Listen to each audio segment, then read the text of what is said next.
Here. Welcome to the stage, Em.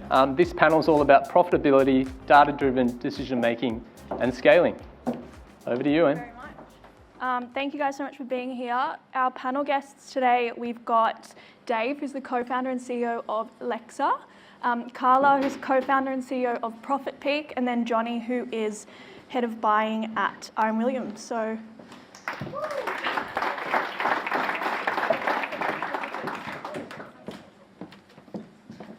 Amazing. Thank you guys so much for being here, and obviously it's the last panel of the day, so I really appreciate your attention. Firstly, just wanted to say a big thank you to Klaviyo, who have sponsored this panel for us today. They've just released their 2025 benchmarking report, which has some really interesting insights around flows, campaigns, email, SMS, all of those kinds of things. So we'll be sharing a bit of an overview of that after this event today. But yeah, we just wanted to, I guess, use that to serve as a little bit of a springboard for this really exciting conversation about profit and how to kind of build that into your brand strategy. So I wanted to start off with, I guess, just a few introductory questions so you can get to know our panel guests. Carla, I'll start with you. You have successfully founded 2 e-com businesses and scaled them to $40 million, which is pretty impressive. But I want to know, at the beginning of that journey, did you make any mistakes? Every mistake in the book. The biggest mistake we probably made were 2 things. The first was assuming that profits equal cash flow. So anyone that runs an inventory-intensive business, you must not make the mistake that profits equal cash flow. You've got a cash conversion cycle that sits on the back of your profit. And then the second thing is assuming all revenue is equal. So scaling for ROAS and assuming that all revenue gets you the same result sets you up for running out of money pretty quickly. Amazing. Johnny, you've worked at quite a number of brands in buying across your career. Was there any kind of defining moments where you saw a brand really transform its profitability? Yeah, can you guys hear me, or do I need to? I think we're good. We're good? Cool, all right, just checking. Yeah, probably a couple of occasions, way back when I was at General Pants. It was probably a bit of a different approach because it was quite a while ago, but we sort of got to the point where we had about 80 stores. We knew we couldn't wring too many more sales out of the business. We were probably growing at 2 to 3 to 5% every year. So we just did a big shift in our merchandise strategy in that we essentially replaced a lot of our sales, a lot of our products from being branded, lower margin, to more vertical products. So that was quite transformative. We went and acquired brands. They bought Subi.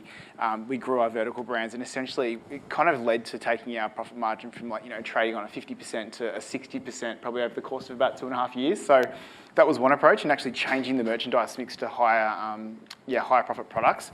And then probably more of a context, which is probably more relevant to the audience here as well too, just being in startup brands like the likes of Assembly Label, just being new, getting the assortment right, getting the store platform and profile right, getting the operations right, and then just opening more stores and kind of seeing sales, and then with that profit kind of sort of explode. So more of that hockey stick kind of growth. So probably seen both sides of it. Yeah. Amazing, thank you. Dave, you've just got back from 10 years over in LA. How is the US retail landscape different, and what are you kind of bringing back? It is very different over there. Must say it's wonderful to be back in Australia. So thanks for all the content today. It's been great to get grounded. I've been back for about a month now. I think the key to the difference in America, and so many of the differences for Aussies conceptually when we think about that market, is geography. It just takes one red-eye flight from LA to New York, if you look out the window while you're not sleeping, to see the network of lights across the country. There are only 9 cities that have more than 1 million people, but they've got 80 cities that have between 1 million to 250,000 people. If you put Sydney and Melbourne in the US, we'd be like number 3 and 4 for population. And so that distributed geography is just so different to what life's like for us here. The impact that makes is, there's just so many e-commerce brands out there because it's just so difficult to build a meaningful store network across hundreds of cities across the country. It's harder to build word of mouth. And so the first thing we learned when we got over there, both as a vendor and working with retailers, is just how competitive it is. It's absolutely brutal. And that competition breeds something a little bit different in the brands. And I'd say that American brands that scale quickly from an e-commerce standpoint so many of them have like a story that is rooted in an identity of a founder or somebody that they use to scale the brand. And you just hear the way that people speak about brands over there. They would describe that is so-and-so's brand. And I just think here as Aussies, I rarely hear that in the market when they talk about a new brand. We talk about the brand and what the brand does, but we don't talk about who is the person behind the brand. And it's just it's just such a fundamentally different market in that regard. Interesting. I wanted to jump into data-driven decision making. Carla, you obviously speak to founders all day, every day. What are the numbers that you're kind of telling founders to be looking at and obsessing over every day, every week, every month? The first number everyone should obsess over, no matter what your role is in a business, is contribution profit. So that is the profit that you make after you have paid for the cost of the goods and you have marketed the products. And if you track contribution margin or contribution profit on a daily basis, the minute that equals the fixed costs within your business, you've broken even. And I call that out of the danger zone that month. And that means you can start getting creative and testing new ideas because you know that you've at least broken even, you've covered your fixed expenses in the business, and every profit that you bank after that is incremental, that's in the bank. That's real profit. So I highly encourage everyone to do that, as well as measuring ad spend as gross profit or contribution profit on ad spend, and that becoming your new North Star as to looking at how effective your ads are at driving results. And Dave, what about from a customer data perspective? Oh, look, Carla's bang on. So what we end up looking at is what are the drivers of increased contribution profit? And so much of it is the ability to drive a second, third and fourth transaction out of a customer. And so, I know working with brands here in Australia, very commonly we'll see one-time buyer rates of 60, 70, upwards to 80%. And, that's just brutal when you think about the impact that your acquisition costs have on your contribution margin. So your ability to drive that second order out of a newly acquired customer and getting really dialed in on the time increment of how quickly you can drive a second order from the customer. And then looking at things like what are your macro drivers of repeat purchase behaviour? So few of our customers, when we start working with them, look at just the addressability of their owned channels as a proportion of their total file and are really actively thinking about ways of maintaining owned reach, because owned reach is a really strong driver of contribution margin because it's much cheaper to reach someone in an owned channel than it is in a paid channel. And so we keep really dialed in on those measures of repeat purchase. Amazing.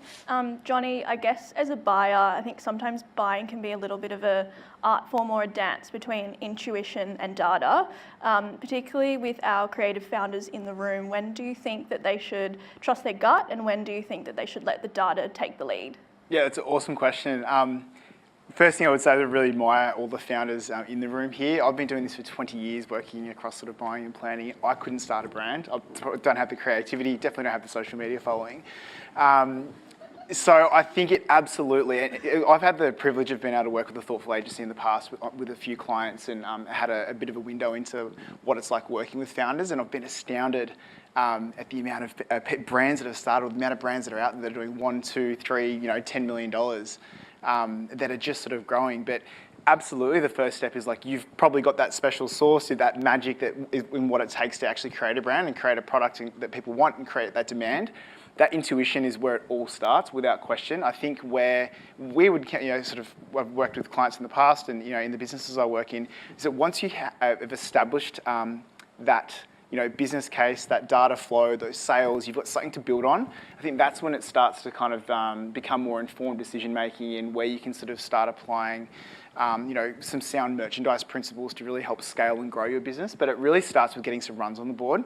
And as Gina said before, just starting is probably the hardest thing. So I've just, really applaud everyone that's gone out there, seen a gap in the market, and actually gone and start something. But really, that's the first stage, and then you kind of take it and run with it from there. Amazing, thank you. I wanted to now touch on kind of acquisition and the role that data can play in more profitably acquiring our customers. As we've all heard, it's becoming a lot more competitive to acquire new customers. So Dave, I guess from your perspective, how are you seeing data and customer data in particular really help that and increase that profitability? Yeah, I think the role that customer data plays here is thinking about profitability through the lens of lifetime value and thinking about optimizing beyond first purchase ROAS. So, I see a lot of brands who have successfully scaled their customer base with a strategy of dynamic ads for broad audiences, with targeting the entire population with your product catalog. And credit to Meta, they do an incredible job to pair the right product with the right consumer at a favourable return on ad spend. However, not every product acquires great repeat purchase buying customers. And so having a blended mix where you focus on your hero products that not only deliver volume of customers, but also acquire customers who have a high propensity to repeat purchase, having a blend of that, great. We need that first purchase, return on ad spend to fund the business. But equally, the more that we can skew towards bringing in customers that have that higher propensity to repeat purchase, that grow customer lifetime value, the better. And look, there's lots of ways that we help with that. And Carla's got a lot of experience in this as well as it turns to looking at product. Yeah, Carla, did you have anything to add from a product perspective?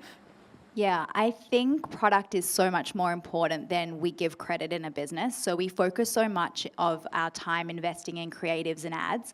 But once we hand over the ad budget, and if you're working with amazing teams and amazing agencies like the Thoughtful team, you're still in the hands of the AI, right? We heard that earlier. And there's only so much leverage you have over the AI to actually optimize things like CPM and CPA.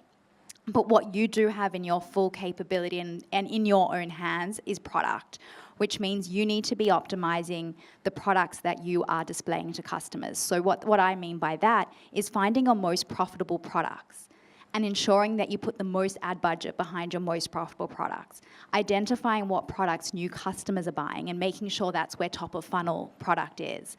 And then also equally, as Dave mentioned, understanding what products drive bottom of funnel or repeat purchase, and that's where you should be placing that product. But not every product is actually scalable through paid media. So also identify the products that can't be scaled through paid media, because those are the ones that are costing you money. And sometimes the ones costing you money are actually eating into any profit that you're making on the top line, and you need to cut those.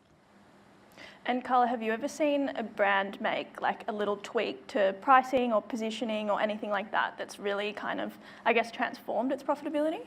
Yeah, so we have a tool called dynamic product tagging, and what that does is it allows you to create dynamic feeds that are updated every day and segment by profitability, whether it's on a gross profit, contribution profit, or net profit line, and that dynamically then assigns ad budget to where you drive the most profit. We typically see anywhere between 130%, 150% ROAS increase, and then 160 to 190% gross profit on ad spend increase when you actually drive budget behind the right profit products. Dave, I wanted to talk to you about scaling a little bit and kind of the role that automation plays in scaling a business profitably. Do you have any insights from that front, and also where do you see automation taking us in the future? The AI buzzword, I actually expected it to be far more frequent than it has been today, which is a bit of a relief. It's quite nice to get away from that because it's almost the only thing that we're focused on in the company right now. Look, for me, wages, as it stands, we work with a lot of omni-channel retailers who are under such extreme wage pressure as it relates to their stores. Wages have such an impact on gross margin.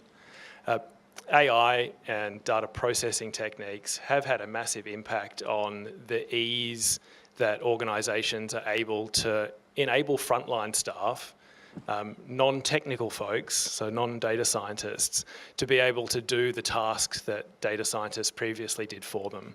And this democratisation of access to data without having to hire a data team that acts as a bottleneck to information, we see as being one of those big drivers towards optimization and improvement in efficiency. But the net benefit of that then stimulates through better decision making. And so that whole lens there is an area, a territory that's very well established today. I think where the frontier goes, we're seeing some amazing early stage products come in the area of AI decisioning. And so kind of moving away from linear journeys and having a more flexible decisioning engine that can determine not only the right individual to put the right message in front of, but dynamically creating the creative on the fly. And if you haven't been playing around with the latest iteration of Adobe's image creation tools or your mid-journeys, just to see how good it is getting now, I think that as a frontier, the disruption to the creative space and our ability to actually scale personalization at a cost that's not crazy or burdened by extreme creative development, I think that's really interesting. Nice. And Johnny, continuing that kind of scaling conversation, I think from a product perspective, sometimes when we think about scaling, we think about just like introducing heaps of new SKUs, but how do we kind of balance, you know, core versus newness and that overall profitability? Yeah, totally, because if you buy too much product, like you will be screwed from a profitability perspective. You can only sell so much, and you guys were talking about it before. Establishing a good core business is key, and there's different interpretations of core.